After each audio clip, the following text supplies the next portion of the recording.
So the movers and shakers in this world are not sitting around watching television. They're utilizing their lives for shar, for evil. And they're spreading their fasad all over the world, but they're busy at it. And the Muslims are asleep, and because we have gone to sleep, they have taken over. Because we have gone to sleep, they have taken over. And that's why we find ourselves in the horrific condition we find ourselves in. And until the Muslims wake up, it's just going to, one nightmare to another. We're just going to be in one nightmare to another. That's all it is. They're just nightmares because we're asleep. And when we wake up, then we can enter into the light of day. And Islam is a deen about waking up. That's what it is. Religion is supposed to wake people up.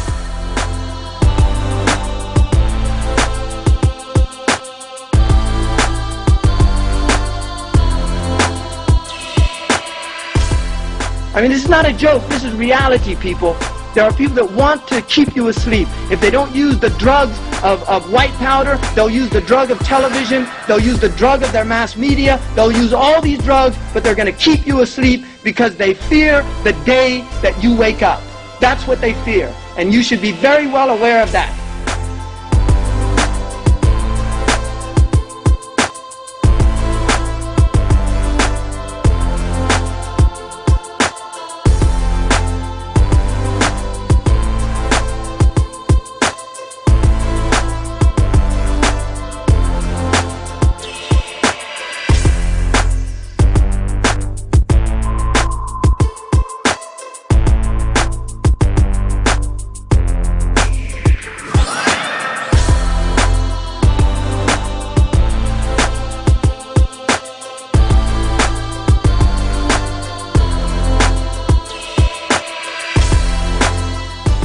The rule of the rightly guided Khulafa, meaning Abu Bakr, Umar, Uthman and Ali, was exactly 30 years. Okay? So we had Abu Bakr for 2, Umar for 10, Uthman for 12, Ali for 2.5, and Hassan, who succeeded Ali ibn Talib, was 3.5 years. So that makes, as the Prophet ﷺ said, exactly 30 years. After that, evil spread and kingship was established, just as the Prophet Muhammad ﷺ said would happen.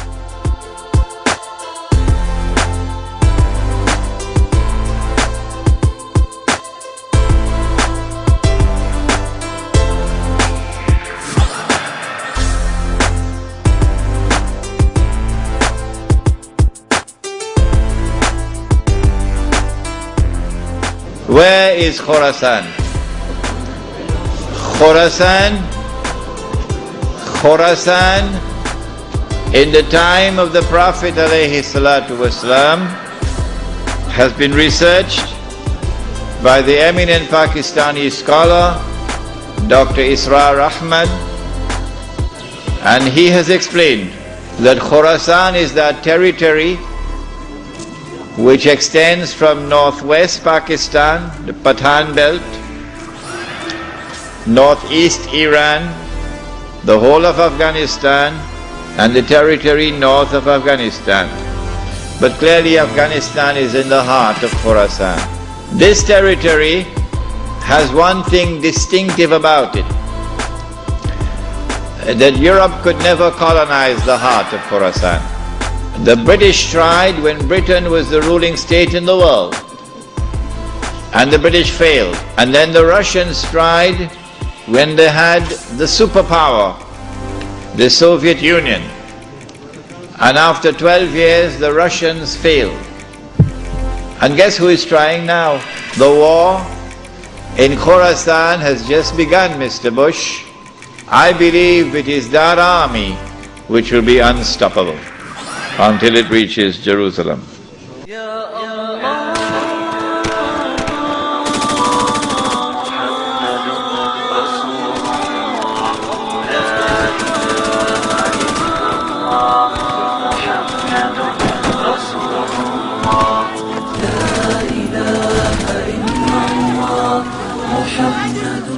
When you see that army coming from Khorasan, the Prophet said, go and join that army, even if you have to crawl over ice. Because no one will be able to stop that army until it reaches Jerusalem. The jihad is already in force to liberate the Holy Land. No one can stop that jihad. No one can stop it.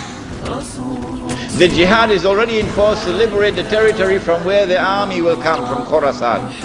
No one can stop that jihad.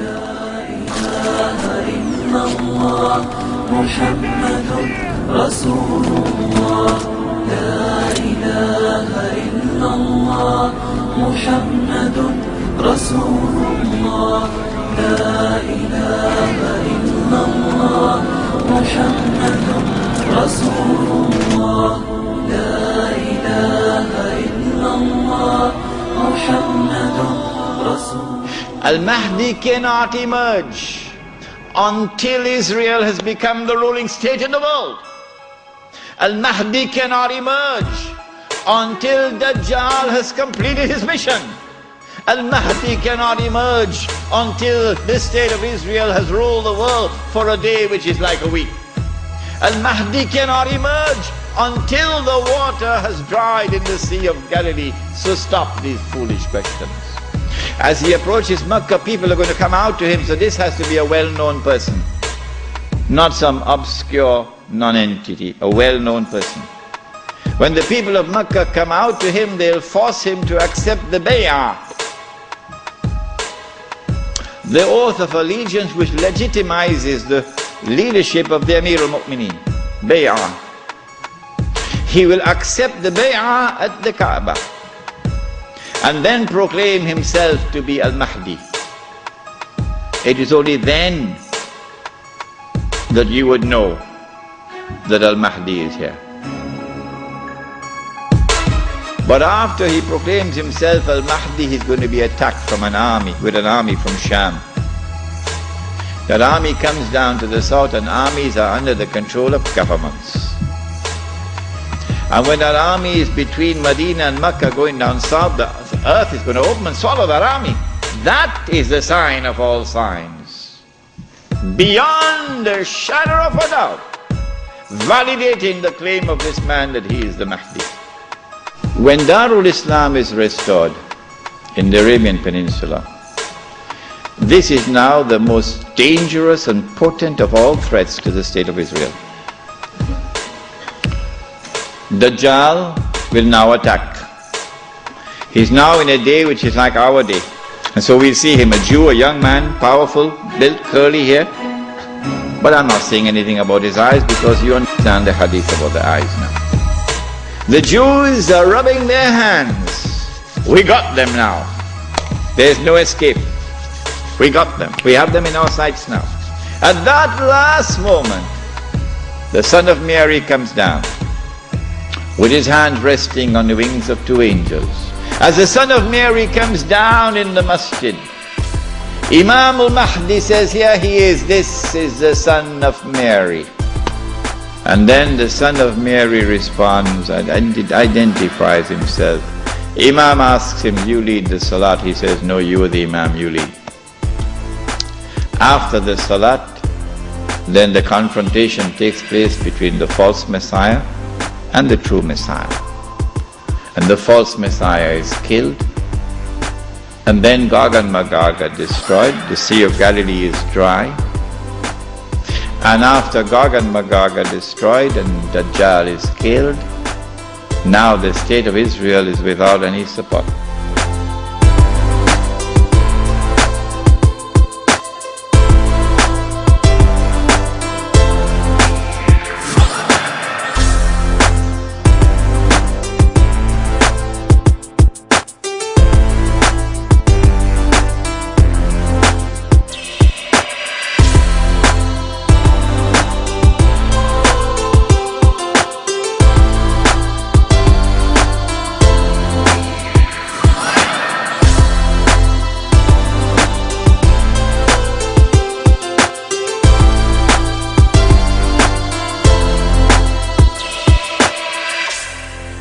The Dajjal has placed a strong hold in the very heart of Islam itself and laid a firm grip on the Muslim holy lands.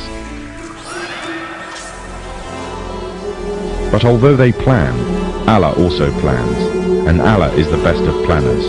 The final victory will be with the Muslims.